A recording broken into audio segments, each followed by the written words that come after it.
日朋友，大家好，歡迎收看《福氣來嚟》，我係 Rita 林妙婷。哇，啱先就講嘢，先啦，大家講恭喜恭喜哦，新的一年啊，萬事順利哈。最近大家係咪非常嘅無限？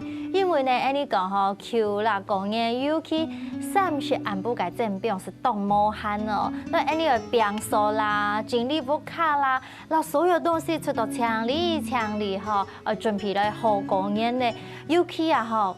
因你講經歷東西嘅時節，為本意是都冇干冇啥麼，為當煩惱麼？因為平常時東西可能頓動到，你臨時臨叫經歷嘅時節，哇，係咪平常時冇留記經歷吼，都緊是發動到嘅功夫哦。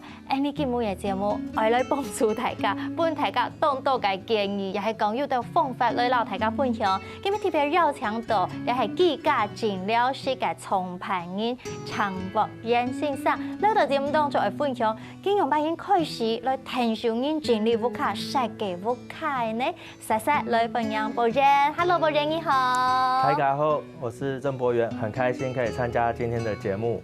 哇，來分享博仁來到節目當中，我覺得在新年要到大家都會開始整理環境哦。尤其大家會覺得講，原來我平常買這麼多，也還講怎麼辦這麼亂，我不知道從哪裡開始。我覺得蠻特別。其實你講診療室哈，不是身體的診療，但是是你居家的診療。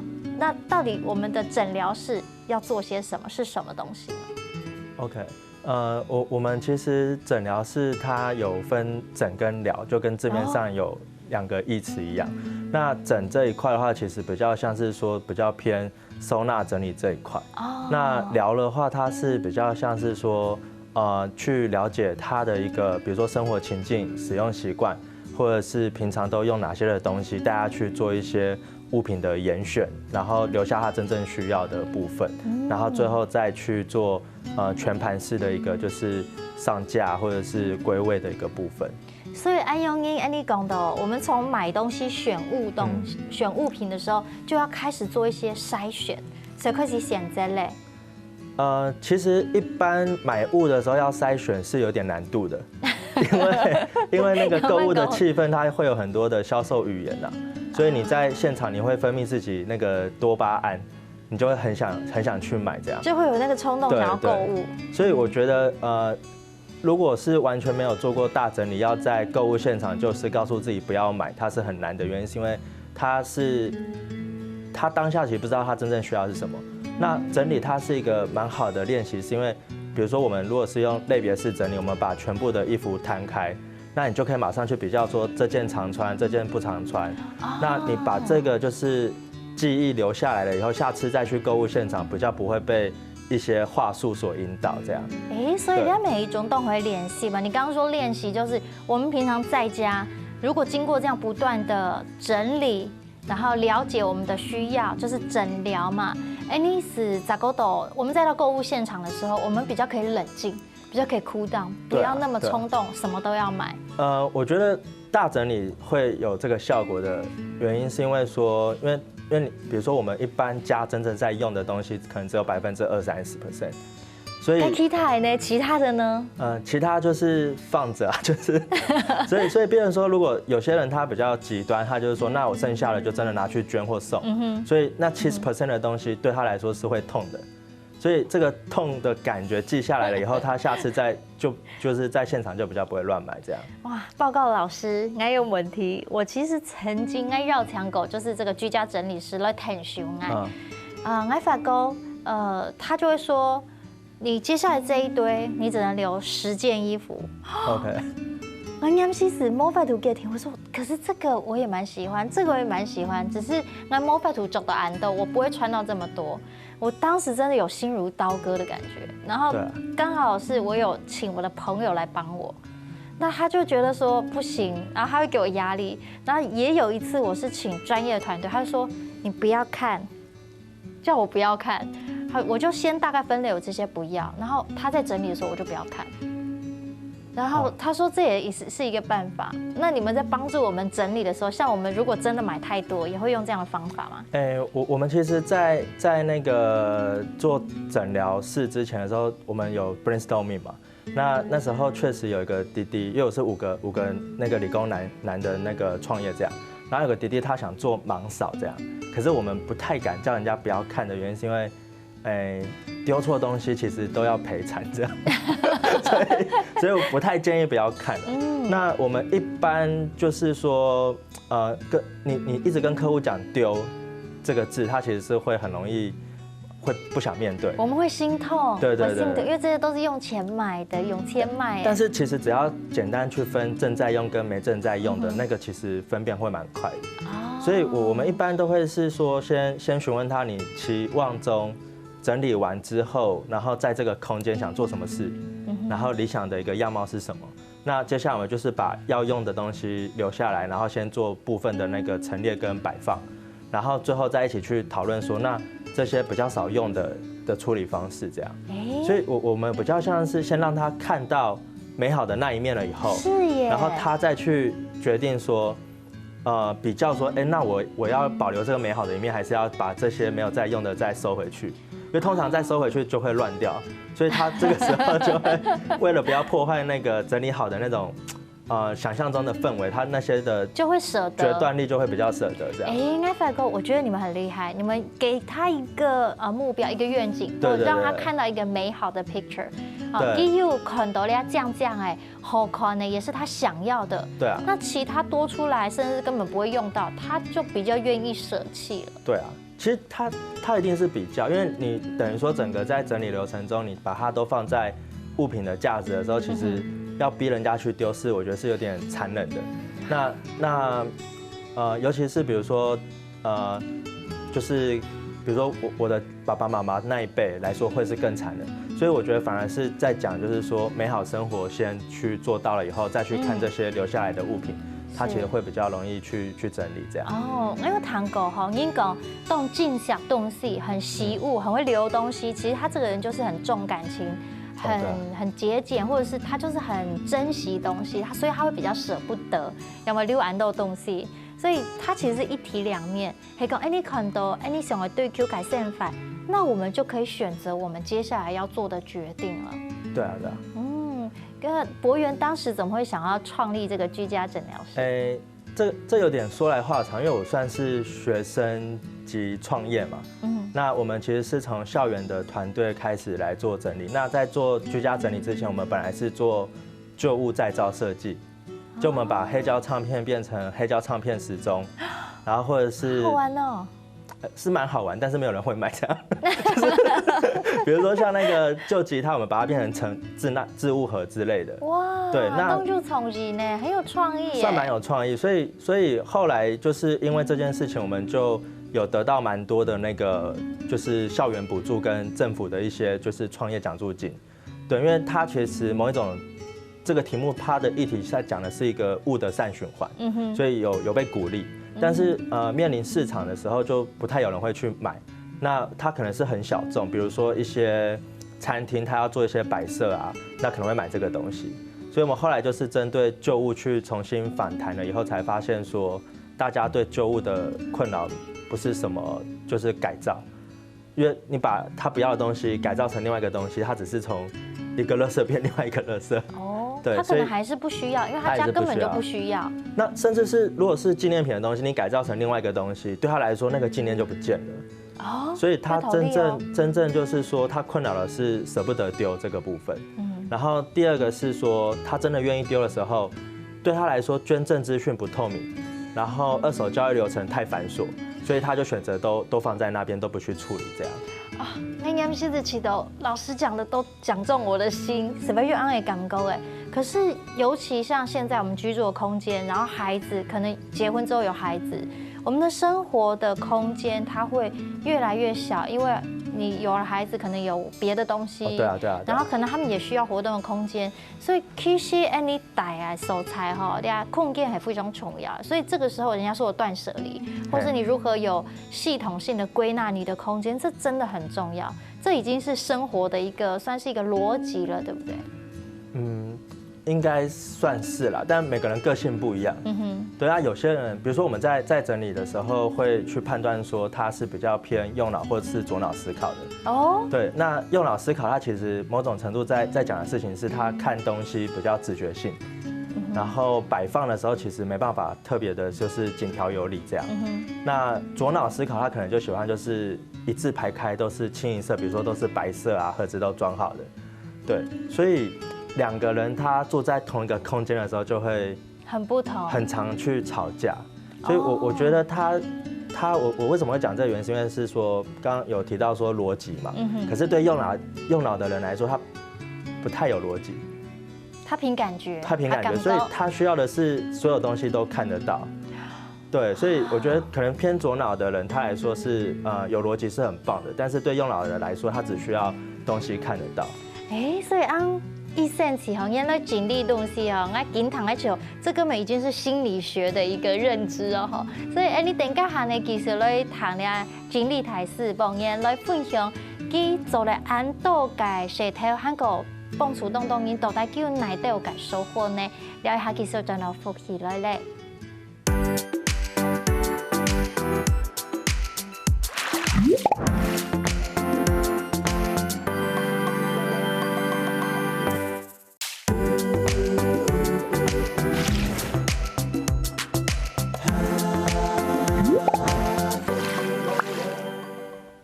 所有朋友真的歡喜來咧，我係 Rita 林妙婷。喺今日節目當中，我來到大家分享咧經歷嘅好豐富喎，繞牆到咧幾家盡了解嘅從朋友長博人性上，喺節目當中同大家分享。再次來分享博人，哇！剛才唐一講，我就覺得其實在整理是很有學問的，還有左右腦之分的。那到後期你創業之後，你的第一組客人是怎麼來的？其實我們第一組客戶是我自己，對，所以你自己對，因為其實我們其實是一些年輕的男生嘛，那時候，然後不太可能會有陌生人會讓年輕男生去他家整理，是，因為會有點覺得怪怪的，甚至會懷疑說你們真的會整理嗎？這種感覺。對，那當時我們的團隊組成其實大部分都是那個從中南部來台北讀書，所以他們都住那個套房宿舍。所以其實東西沒有很多，然後我又是整個團隊裡面的組長，所以他們就說組長，不然從你家開始先整理。那你家是整齊的嗎？還是亂的？當下其實我聽到說從我家先整理的時候，我想說啊，剉賽完蛋了。因為當時其實我跟一個5年多的前女友分手嘛，所以當下是很不想回去面對那個空間，逃避，這也是一種需要被整理者的狀態哦。那其實我們的第一組照片就是我自己家，然後我自己的房間，然後其實也沒有人認出來的原因是因為還有很多前女友的東西，所以大家都以為那是女生的房間，但那其實是我自己的房間。那我們就從自己家去整理，然後去順整個整理的流程，然後再做就是做100個幸福的免費整理的一個活動，來大量收集一些就是照片，對。所以這樣整理，你從自己第一個開始整理，你有沒有一些收穫？我覺得還蠻好的，原因是因為以前不敢去面對嘛，因為那時候還小，然後把那件事情看太重。可是後來就是被迫被組員就是強迫整理自己家的時候，好像讓自己硬去面對那段感情，整理一下自己的思緒。那後來重新面對那段感情的時候，其實就我覺得算是更了解自己的現況，然後就慢慢走出來，對。對啊，哇，原來整理不卡還有安用應該好處，所以其實整理的時候幫助我們整理思緒，檢視生活，檢視我們的需要。對啊，因為其實從我記得有一部影集，就是我聽朋友說的，那他是說像遺物整理師啊，或者是不同的一些影片來說的話，好像有些人會在整理的過程中，然後留一個紀念盒的概念。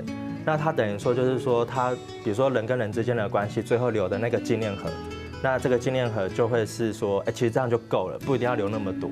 所以我覺得在整理過程當中，他其實可以去重新去審視說，每個比如說求學階段啊，或者是在上班的時候，或者是在不同的經歷的時候，原本看很重的東西，或者是捨不得的東西，怎麼再去重新重新去理清这样。哇，其实应该酒量蛮简单啊，特别你要丢东西的时候，到底哪些要留，哪些要丢哦？我想这也是很多人在面对经历东西的时候，就是一种忐忑的心情。那你们有制定一套的 SOP， 又一套流畅蹦出台尬讲，我们在整理的时候需要先经过哪一些阶段？有，那我们其实会制定这样的 SOP 的原因，是因为我们除了我家以后第一个对外的客户，他其实是一个大学女生的宿舍。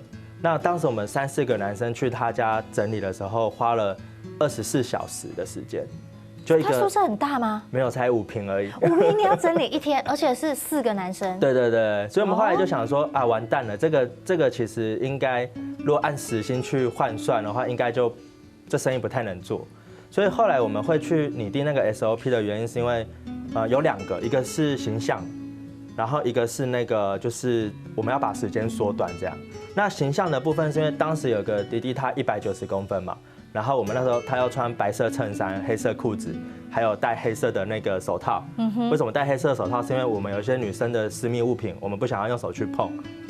对，所以他其实那整个装扮下来就很像葬仪社的那个，所以我们隔天就想说啊，好像吓到那个小女孩了。哦，你们可能要柔和一点。对，所以我们就转换啦，然后甚至就是说买一样的可爱的袜子，然后想做一个视觉形象，然后来打进就是我们的客户这边。哎，呢，我看日本哦，我今天又看到日本的经理人家公司，他们从他们穿的衬衫、围裙、戴的帽子、照给买的，他们全部都规格化。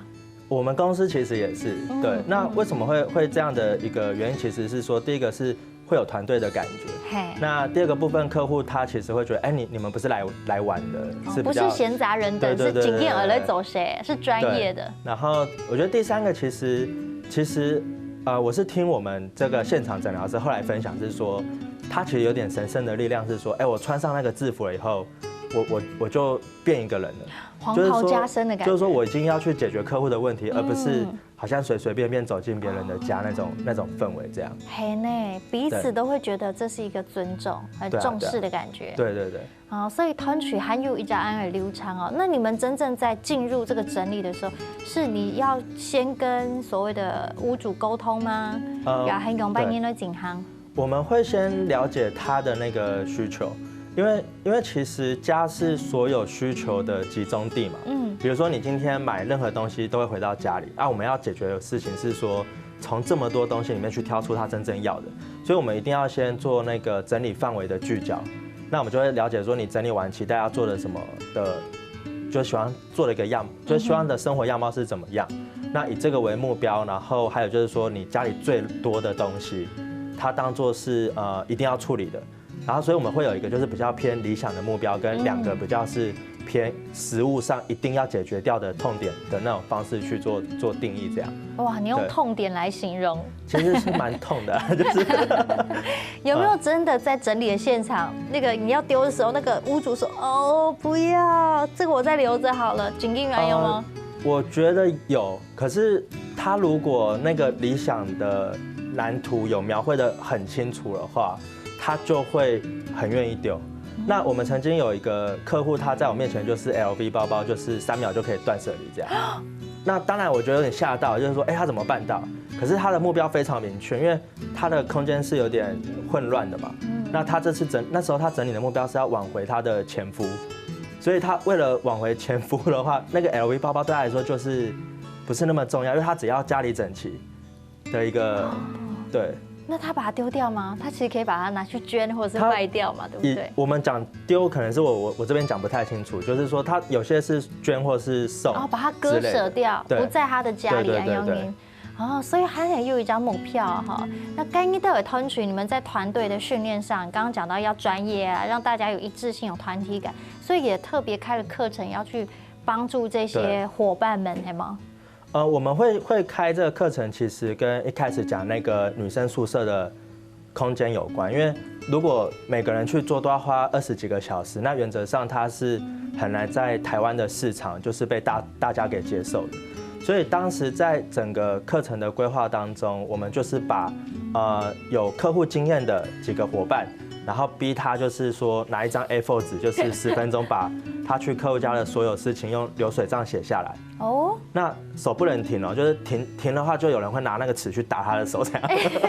那为什么会这样做的原因，是因为他无形中会把经验文字化。然后我们再把全部的这个动词圈起来以后，我们就会发现说，原来那24小时看起来很混乱的时间，我们大概就做几个动作而已。要做哪一些动作？有下架、分类，然后还有筛选，也是我们很多人会讲说怎么去选择说是真正要的啊、断舍离等等的。然后第4个就是配置，然后再来是上架。所以我们把类似的字词变成这5个动作了以后，然后排列组合，就我们按照这个流程就去那个客户家执行这样。对。所以按用的方法就是，其实我们如果自己在居家整理，也可以用这样的方式吗？可以，可是要注意的事情是那个时间分配。因为比如说我们很多人会很开心哈，就是把东西全部拿出来，然后隔天要上班就收不回去了，然后家里就更乱。所以原则上我们会是说这5个步骤当中，就是你花多少时间把东西拿出来，你就要预留多少时间把东西收回去。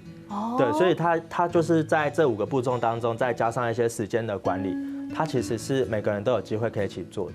哇，你讲到动重来哈，你大家动在整理东西嘛，所以你把东西清出来，你要把东西归位，它其实需要对等的时间，中间还有很多的筛选啊，丢东西打包啊等等。对，其实这是蛮花时间的。蛮花时间的，对啊。所以走俩两手俩件事情，就做居家整理，我觉得它也需要蛮有观察力跟蛮有耐心的。我觉得最重要的是倾听的部分因为比如说有些人他在整理的时候，他不会去听客户的需求，然后他就是觉得说他学了什么一个方式，他就一定要把每个衣服都用直立式折法。可是比如说刚刚有提到说用脑的客户来说，他根本不会折回去，他就只要一个就是说。他就是比如说有一个空间放这个就可以了，哎呀，所以他那时候就一进来就说，我想要一个不用折衣服的收纳方式。耶！那当时我们也没做什么，我们就是把盒子准备好，然后跟他说什么东西以后就丢这，然后也就是建议他买洗脱烘，他光这件事情他就很开心，因为洗脱烘，然后加有固定的收纳盒，然后丢可以让他好丢。他其实就很开心了。系哦，所以按讲到这个每声音习惯性嘅目标，这有点客制化等下还你聊一下，到咗然后介绍了一趟，到底你记家整理有哪道嘅方法呢？你还介绍咗呢你嘅节目咯。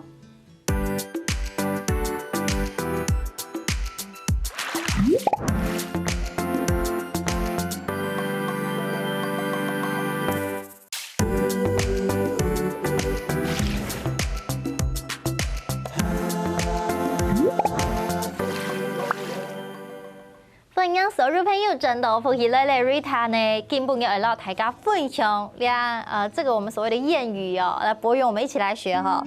掃地掃門高，掃地掃門高，洗面洗耳高，洗面洗耳高。對，跟我們今天講居家整理要表手嗎？你知道這什麼意思嗎？Tony 哈，猜猜看。就是要仔細的意思吧？沒有隻長途係啊！你一時講，你做表手的時間，你看看門後啊，在邊邊角角有沒有整理乾淨啊？還有洗面時間有沒有把這個邊邊角角要洗乾淨？其實它也是譬喻講，我們做人也是要務實、踏實，要謹慎、仔細。就像我們做居家打掃也是哦。我想今日節目當中呢，還盡量來讓大家分享，尤其大家很希望知道有一些方法哦。所以你現場沒有準備，我們真是有準備啲批包哦。你同時給批包拿出來，我們就請博源現場幫我們指導一下。你剛才講到哈，其實打掃還有一些什麼下架啊、分類啊、篩選啊、配置啊、上架。我們先用一個小錢包來做一個簡單，比如說 OK， 我們現在有東西拿下來了，我們要先做一個篩選，什麼要下架。然後什麼要分類？原則上，一般我們就是說，不管在短夾或者是長夾裡面，其實東西都非常多嘛。那你其實要直接整理的時候，你不太可能就是說這樣的去撈，那你基本上比如说拿出来以后，其实也就放回去嘛。所以原则上我们一般在整理的时候，会把里面的东西就全部都拿出来。那拿出来了以后，再去做分类，比如说可能是常用的，或者是说哪些是付款会用的，或者是它一定要放在身上，但是不一定会常用的，像身份证啊、健保卡等等的。那你分类完了以后再放回去，那这样子的一个流程，它其实就会很像说刚刚这个整理的5步骤，像东西拿出来就是像下架这一块，然后分类的话，然后最后就是说，如果比较是偏像那种好像是收据啊，或者是已经过期的一些优待券的话，它其实就可以去做一个筛选。那最后再针对自己的分类再配置说，我是要放哪一边，然后最后上架这样，就是完成了。这个是一般整理钱包的流程，大家可以去思考说，其实整理夹也很像。那只是短夹跟长夹它的一个差异是说，因为我们有些客户他就很像住套房的感觉，或者是有些客户像是住那种透天啊，或者是大楼的部分。所以其实整理有一个除了5步骤，我觉得第2个最重要的概念就是空间决定量的部分。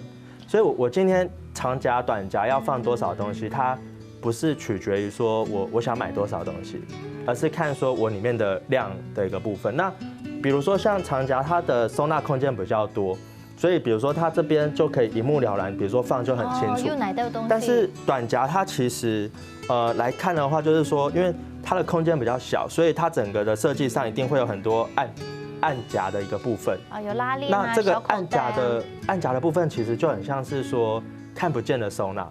那一般我们就是使用频率高的一定都会是放到看得见的地方，然后使用频率低的就会是放在看不见的地方。所以原则上掌握这3大点，然后我觉得其实整理它都会是会有个方向可以去依循这样。对。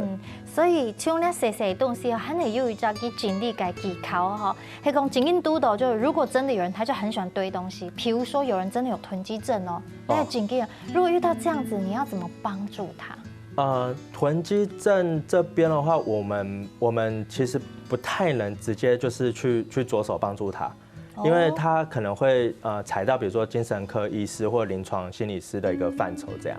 那诊疗师这里可以做的比较像是说去聆听他的生命历程，然后看是怎样的一个转折造成他有这样子一个囤积的现象。所以其实我们更重视的是在那个了解他的过去的故事，然后大于去判断说他有没有囤积症这样。哇，我们现在看到这个照片，他的居家已经几乎没有空间，你看地上都放了好多东西哦。如果以这样来讲说，我们不到就医的状态，如果有人家里的状况真的这样的话，其实这个家你猜他大概整理多久？2日吧。2个小时。2天。会这么长吗？没有啦，它其实大概是4个小时左右。这样就可以了吗？你回去刚刚那个上面的照片是说，它真正的问题不是乱的问题或物品多的问题，它比较像是动线的问题，因为它刚刚就是整个书房啊，它多了那个2个书柜。就是卡住它的动线了，对，所以它卡住动线了以后，人不方便过去就乱。所以其实我们只要把那个书桌啊，就是它的那个书柜中间那个书柜，把它拿掉了以后，你会发现说它其实你看那个右边的书柜啊，上面是空的。对。因为它的动线不方便，所以它就丢地上。对，那其实它这个是动线的问题啦，倒不是堆积或者是物品太多的问题这样。对。所以每个都不太一样，蛮不同的，对不对？对。那动线我觉得蛮重要的是说，你一定要维持就是90公分，因为我们的肩宽大概男生就是最多60多嘛，那门大概是90公分，所以你一个空间没有90公分的话，基本上那个窄的后面的东西，基本上那空间都会是全部浪费掉的。对所以在空间的配置很重要。对，跟你走了几盖经历也是这个讲的，就是说我要聆听故事，然后看他真正的需求，还要帮他规划一幅美好的蓝图，让他愿意这样子选择。对。所以目前走到近，没有一个不能克服的困难吗？我觉得专业知识越多，就越能去克服。因为我们曾经遇到过一个客户是，它是透天嘛，然后它的上面我觉得上面3楼是顶楼加盖，然后这个顶楼加盖它整理一个小储藏室，然后下面是厨房这样，然后那个小储藏室他想把它变成儿童房，可是里面堆满了比如说没有在用的书桌、沙发还有床这样，那你可以想象怎么说服客户断舍离是不是非常难？应该要丢掉吧，黑吗？但是它是3代同堂，所以那些东西也不是他的，他丢不掉。可是我们后来就是刚好跟我去诊疗这个客户家的另外一个伙伴，他是建筑师，他就他用建筑的专业，对，他就是敲一敲，然后就是跳一跳，然后他在那边跳一跳之后，你就会感受到说在晃，就是，然后他就说，这个就是说好像有点下沉，如果这再不丢掉的话，那可能你以后会。就是那里会破一个洞，对之类的，那这样你在下面煮菜就很危险。然后他讲完以后，客户就吓得要命，然后就全部丢掉了。所以我觉得有时候你硬要去拜托人家说，什么要留，什么要丢，那其实在整个诊疗的场域当中，心理学啊、空间啊，或者是更了解说，就是服务设计的一个流程，它是更能去达到。客户好，我们也好的一个目的，这样。哇，所以嘿，用基业构图，用客户的角度去出发，你真正帮他检视这个环境，他住的是不是安全，然后舒适，用安用音的构图去跟他对谈。对。哦，该未来又买新的规划，因为除了从这个居家的帮他整理，我知道现在你们好像有一些新的计划，好像希望让大家整个居家的这个空间环境是更舒适的、更永续的。对。那我们会有一些不同的计划的原因，是因为现在的生活步调越来越快。那诊疗的本质是慢，就是我慢下来，在这个快速的世界去重新了解自己、认识自己。那我们接下来会做，比如说软装啊，或者是清洁啊，那甚至是说2手的一个到府收送的一个部分的原因，是因为这件事情对大家来说太繁琐了，所以我们想要就是从诊疗的概念去做一个诊疗 Plus， 让每个人在美好生活的一个想象当中，都可以借我们这家公司去实践这样。哇，该进呢？现在你们的团队有多少人？我们目前正职同仁约30位，那就是现场在服务的，就是说北中南都有，然后有跟我们公司签约的大概90几个。所以全台湾是有服务，全台湾都有服务。西半部啦，东部比较难一点，可能做补偿。但像现在啊，年关到了，大家在通休，在精力空间呢，如果以这个居家诊疗室身份的话，有没有一句话可以送给大家，祝福大家呢？我觉得美好的生活选项其实一直都在。那很多人会觉得说，好像美好生活离我很遥远。其实我觉得只要静下心去好好面对这些物品，那我觉得美好生活是每个人可以拥有的。哇，掌声鼓励，今日非常感谢某人，希望呢，你每3日呢都做得當日有美好改善法。今日非常感謝大家收看富喜來了，祝福大家新的一年萬事順利哦！希望大家繼續看長來聊聊。